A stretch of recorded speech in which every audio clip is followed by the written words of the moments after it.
Assalamualaikum warahmatullahi wabarakatuh. Perkenalkan, kami dari kelompok 3 yang beranggotakan Jihad Danang Jaya Berlian, Handika Wulandari, Alif Dafarehan, Astin Dwi Wulan, dan Sri Astuti Wulandari.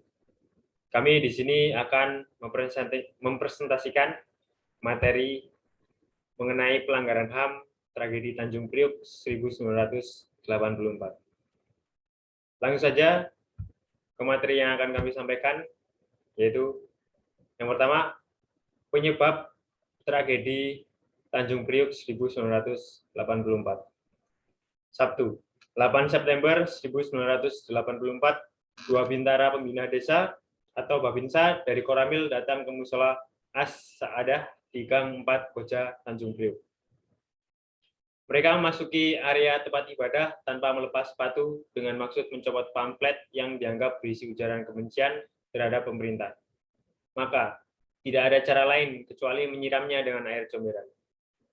Kelakuan dua babinsa ini segera menjadi kasak-kusuk di kalangan jamaah dan warga sekitar, kendati masih menahan diri untuk tidak langsung merespon secara frontal. Namun, tidak pernah ada upaya nyata dari pemerintah atau pihak-pihak yang berwenang untuk segera menyelesaikan masalah ini secara damai sebelum terjadi polemik yang lebih besar.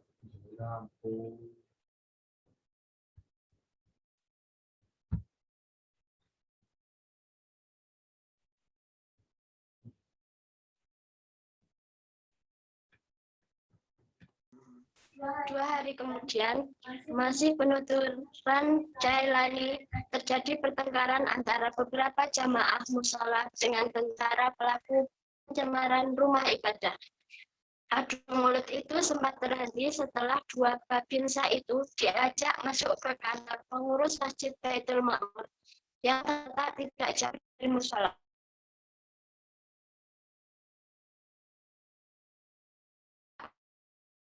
Yang diduga menjadi provokator. Namun, kata Jailani, masyarakat masih mencari cara agar persoalan ini tidak harus melibatkan massa dalam jumlah besar.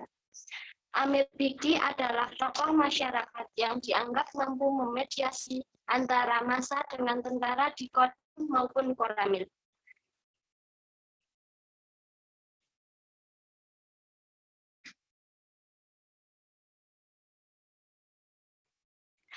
Kondisi penegakan pelanggaran HAM tragedi Tanjung Priok 1984 sebelum reformasi.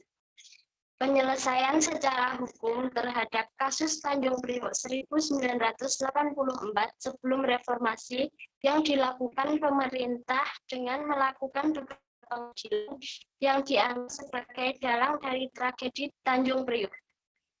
Pemerintah menganggap bahwa pihak keamanan tidak bersalah atas tragedi yang terjadi di Tanjung Priok karena bentrokan diakibatkan oleh kebrutalan massa yang tidak dapat dikendalikan dan mengancam keterlibatan umum.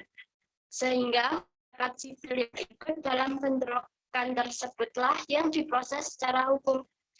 Walaupun korban berjatuhan semuanya dari masyarakat sipil. Kontra S dalam penyelesaian pelanggaran HAM Tanjung Priok 1984 sebelum pengadilan ad hoc HAM 2004. Peristiwa Tanjung Priok sebagai pelanggaran HAM bukan menjadi yang pertama dan terakhir terjadi dalam masa Orde Baru. Kontra S sebagai pejuang HAM konsisten mendampingi para korban dan keluarga korban.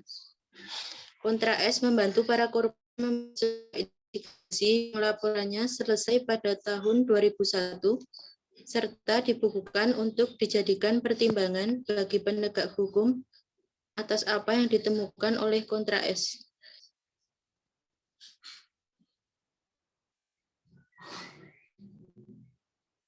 Kontra S dalam penyelesaian pelanggaran HAM Tanjung Priok 1984 sebelum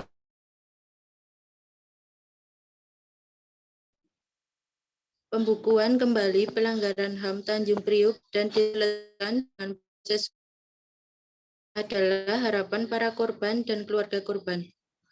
Akan tetapi, tidak semua korban mempunyai tujuan yang sama. Perbedaan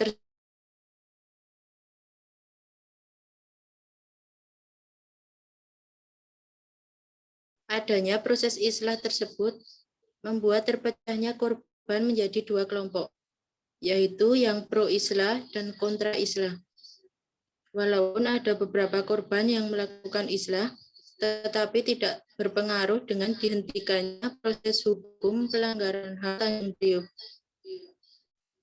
Dakwaan jaksa terhadap para terdakwa bukan hanya kurungan penjara saja, tetapi juga dituntut adanya kompensasi, rehabilitasi, dan restitusi kepada korban.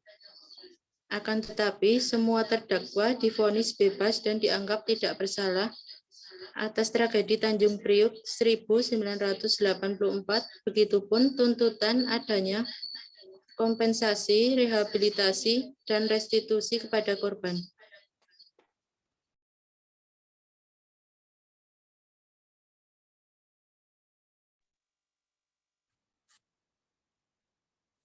Tantangan yang dihadapi kontra S dalam penyelesaian pelanggaran HAM Tanjung Priok. Dakwaan jaksa terhadap para terdakwa bukan hanya kurungan penjara saja, tetapi juga dituntut adanya kompensasi, rehabilitasi, dan restitusi kepada korban.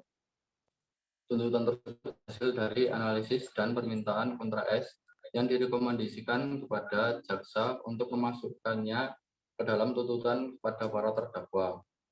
Akan tetapi, semua terdakwa divonis bebas dan dianggap tidak bersalah atas tragedi Tanjung Priok 1984. Begitupun tuntutan adanya kompensasi, rehabilitasi, dan restitusi kepada korban. Perjuangan para korban dan juga kontra S terus dilakukan dalam merespon terhadap keputusan vonis bebas kepada beberapa terdakwa. Merespon hal tersebut, kontra S terus mendesak kepada jaksa untuk melakukan banding di tingkat pengadilan tingkat Jakarta terhadap keputusan pengadilan negeri. Korban dan juga kontra S tidak menyerah dengan terus memperjuangkan haknya sebagai korban.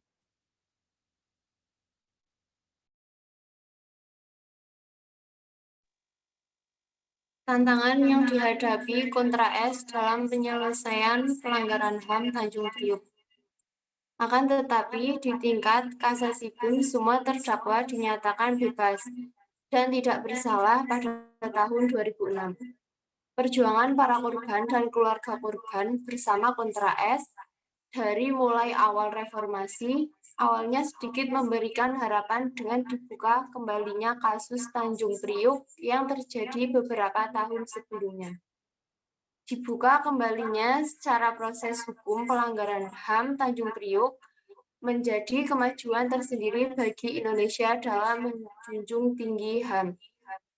Kontra S yang secara konsisten membantu korban mempunyai tujuan agar tidak adanya lagi pelanggaran-pelanggaran HAM lainnya yang di Indonesia. Sementara, 3 terdakwa lainnya diputusi vonis bebas. Putusan bebas tersebut islah menjadi salah satu faktornya, karena adanya beberapa saksi yang mengikuti islah, mencabut dan merubah kesaksiannya di persidangan dengan kesaksiannya yang disampaikan dalam BAP. Pencabutan dan perubahan kesaksian tersebut meringankan para terdakwa, sehingga merugikan para korban yang proses islah juga membuat dalam persidangan tersebut menjadi 2 kelompok yang berbeda tujuannya, sehingga saling mengejek satu sama lain.